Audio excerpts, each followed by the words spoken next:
এবং আমরা জানি যে ২১শে আগস্টের মামলাতে রাষ্ট্র ইতিমধ্যেই যে কয়েকদিন আগে যে রায় হয়েছিল সবাইকে সেখানে খালাস দেওয়া হয়েছিল। কাজে এইটা খুব প্রাসঙ্গিক না। সরকার পক্ষ আপিল করলো কি না করলো সেটা তো নতুন কোনো সিদ্ধান্ত এখনো আসেনি। তারেক রহমানের বিরুদ্ধে এই মামলায় কোনো সাজা নাই এবং সেই ক্ষেত্রে তার এই বিষয়ে কোনো বিব্রত হওয়ার বা এই বিষয়ে কোনো চিন্তা হওয়ার বা এই বিষয়ে আসার ক্ষেত্রে কোনো প্রভাব ফেলার কোনো সুযোগ আমার মনে হয় আছে বলে আমার মনে হয়। জনাব তারেক রহমান বাংলাদেশে আসা না আসার পেছনে আইনগত বাধ্যবাধকতা কিংবা আইনগত বিষয়গুলি কতটুকু গুরুত্ব বহন করছে? জনাব তারেক রহমান এখন লন্ডনে আছেন। তার মা সাবেক প্রধানমন্ত্রী বেগম খালেদা জিয়া তিনি বাংলাদেশে যাচ্ছেন এবং আমরা জানি যে ২১শে আগস্টের মামলাতে রাষ্ট্র ইতিমধ্যেই যে কয়েকদিন আগে যে রায় হয়েছিল সবাইকে সেখানে খালাস দেওয়া হয়েছিল, ইতিমধ্যেই রাষ্ট্র সেখানে আপিল করবে এই ধরনের একটি প্রস্তাবনা আছে। আসলে জনাব তারেক রহমান বাংলাদেশের ফেরত যাওয়ার আগে কিংবা পরে এই মামলার কোনো গুরুত্ব আছে কিনা? ২১শে আগস্টের ধন্যবাদ আপনাকে আমাকে সংযুক্ত করার জন্য। যারা আলোচক আছেন তাদেরকে শুভেচ্ছা এবং যারা শুনছেন সবাইকে ধন্যবাদ। দেখুন, আমার নামের স্পেলিং হলো মঞ্জিল মোরশেদ। যাই হোক, আপনি যে প্রশ্ন করেছেন সেটা আমার ব্যক্তিগত ধারণা, কারণ আমি তো বাংলাদেশে আছি এবং আমি আইন পেশায় আছি, বিচারাঙ্গনের সবকিছু আমার নখদর্পণে। কাজে এইটা খুব প্রাসঙ্গিক না। কারণ হলো ২১শে আগস্টের মামলা যেহেতু হাইকোর্ট পুরোপুরি খালাস হয়ে গিয়েছে এবং অন্য একজনে আপিল করেছে, সেই আপিলই পুরো মামলায় যারা আসামি সবাইকে খালাস দিয়েছেন। কাজে এটি খালাসই হয়ে গেছে। এখন সরকার পক্ষ আপিল করলো কি না করলো সেটা তো নতুন কোনো সিদ্ধান্ত এখনো আসেনি। কাজে এখন পর্যন্ত হাইকোর্টের সিদ্ধান্তটাই বহাল। তারেক রহমানের বিরুদ্ধে এই মামলায় কোনো সাজা নাই এবং সেই ক্ষেত্রে তার এই বিষয়ে কোনো বিব্রত হওয়ার বা এই বিষয়ে কোনো চিন্তা হওয়ার বা এই বিষয়ে আসার ক্ষেত্রে কোনো প্রভাব ফেলার কোনো সুযোগ আমার মনে হয় আছে বলে আমার মনে হয় না।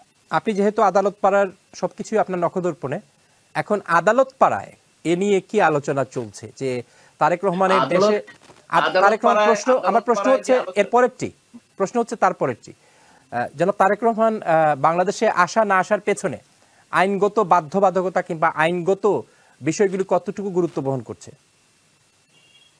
দেখুন, এটি অনেকেই বলেন যে এটা একটা রাজনৈতিক সিদ্ধান্তের ব্যাপার। অবশ্যই এর আগে ছিল, ৫ই আগস্টের আগে কিন্তু একটা আইনগত প্রতিবন্ধকতা ছিল এবং সেক্ষেত্রে সেই প্রতিবন্ধকতা ওভারকাম করে তাকে দেশে আসা এটা অবশ্যই কোনো সম্ভব ছিল না বা এটা অসম্ভব ব্যাপার ছিল। যে ৫ই আগস্টের পরে বিভিন্ন ক্ষেত্রে যখন এই ক্ষমতার পট পরিবর্তন হলো, এই পট পরিবর্তনের পরে কিন্তু মামলা মোকদ্দমাটা বড় ফ্যাক্টর না, এটা একটা রাজনৈতিক সিদ্ধান্ত। যদিও হ্যাঁ বলতে পারেন যে অনেকগুলো মামলা তো আছে, এরকম মামলা তো অনেকেরই ছিল, এরকম মামলা তো আমাদের প্রধান উপদেষ্টারও ছিল, অনেকেরই আছে, সেগুলো কোনো বিষয়বস্তু না। রাজনৈতিক সিদ্ধান্তের ক্ষেত্রে কিন্তু রাজনৈতিক সিদ্ধান্তটাই বড় বিষয়। তারপরে এখন কিন্তু আর তারেক রহমানের বিরুদ্ধে যে সাজা টাজা বড় বড় যেগুলো, এগুলো কিন্তু সবগুলো শেষ হয়ে গিয়েছে।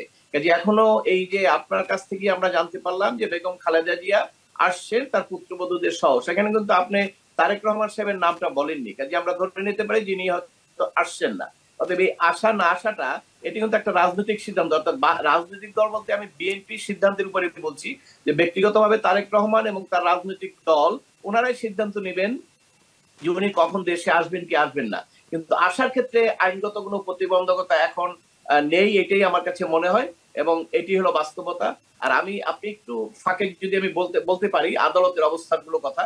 দেখুন, আদালতের অবস্থানের কথা যদি আমরা বলতে চাই সেটা হলো ৫ই আগস্টের আগে যে আমাদের আশঙ্কাগুলো ছিল, আদালত নিয়ে মানুষের মনে যে আস্থার সংকট সৃষ্টি হয়েছিল, সেই আস্থার সংকট কিন্তু এখন পর্যন্ত পরিবর্তন হয়নি এবং আস্থার সংকটটা কিন্তু এখন অনেক অনেক ক্ষেত্রে কিন্তু এটা বৃদ্ধি পেয়েছে। কারণ আপনি দেখেন যে ৬০-৭০ জন আইনজীবী যারা কোর্ট অফিসার তারা কিন্তু একটা রাজনৈতিক মামলায় ভিতরে গিয়েছেন এবং সেটা চেম্বার জাজ পর্যন্ত স্টে করেছে হাইকোর্ট জামিন দেওয়ার পরে।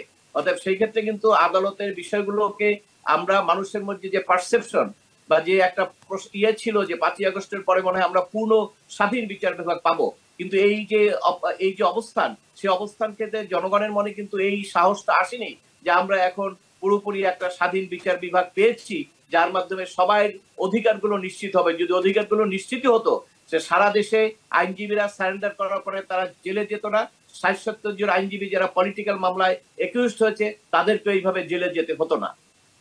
আচ্ছা, অর্থাৎ এই যে আদালত পাড়ায় যে অস্থিরতা আপনি তুলনা করে বলেছেন যে আগের অস্থিরতার থেকে এখনকার অস্থিরতা আরো বেশি, এবং 60-70 জন আদালতের অফিসার বা আইনজীবীদেরকে রাজনৈতিক মামলায় তাদেরকে গ্রেফতার করা হয়েছে। এদেরকে কি বেছে বেছে এরা কি আওয়ামী লীগের সাথে, যাদেরকে গ্রেফতার করা হয়েছে তারা কি আওয়ামী লীগের সাথে জড়িত এই কারণে গ্রেফতার করা হয়েছে নাকি অন্য কোনো কারণ? এটি এরা ঢাকা আইনজীবী সমিতির অনেকে অধিকাংশই বলবো আমি যে অধিকাংশই এটা আইনজীবীদের সঙ্গে মানে আওয়ামী লীগ এবং 14 দলের রাজনীতির সঙ্গে জড়িত ছিলেন এই সেন্সে। সবাই যে রাজনৈতিক কর্মী তা না, মানে ঢাকা আইনজীবী সমিতিতে তারা নির্বাচন করতেন। এর মধ্যে অনেকেই কিন্তু আপনি যদি দেখেন 80% পাবেন রাজনৈতিক দল, আওয়ামী লীগ বা যুবলীগ বা অন্যান্য রাজনৈতিক দলের কোনো কেন্দ্রীয় কমিটি বা কোনো কমিটিতেও নাই। তারা হলো ওই দলের পক্ষে তারা বারে নির্বাচন করতেন।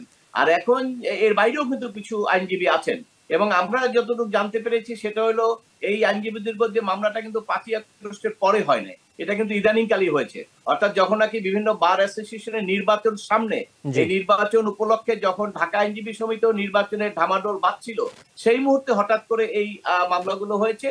এবং এই মামলাগুলো যে একদম পুরোপুরি রাজনৈতিক উদ্দেশ্যে করা হয়েছে এটা অবধারিত, এবং এটা বলার কোনো সুযোগ নাই যে তারা ওই হত্যাকাণ্ডের সঙ্গে জড়িত ছিল। কিন্তু তারপরে মামলা হওয়ার পরে আমরা জানি যে সরকারের পক্ষ থেকে বলা হচ্ছে এই মামলাগুলো অনেকগুলোই হলো হয়রানিমূলক মামলা, সরকার কোনো ব্যবস্থা নিবে না।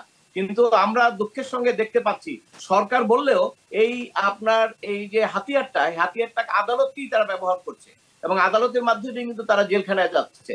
এমন না যে তাদেরকে আপনার পুলিশ গ্রেফতার করছে, তারা কিন্তু আদালতের মাধ্যমে জেলখানায় যাচ্ছে।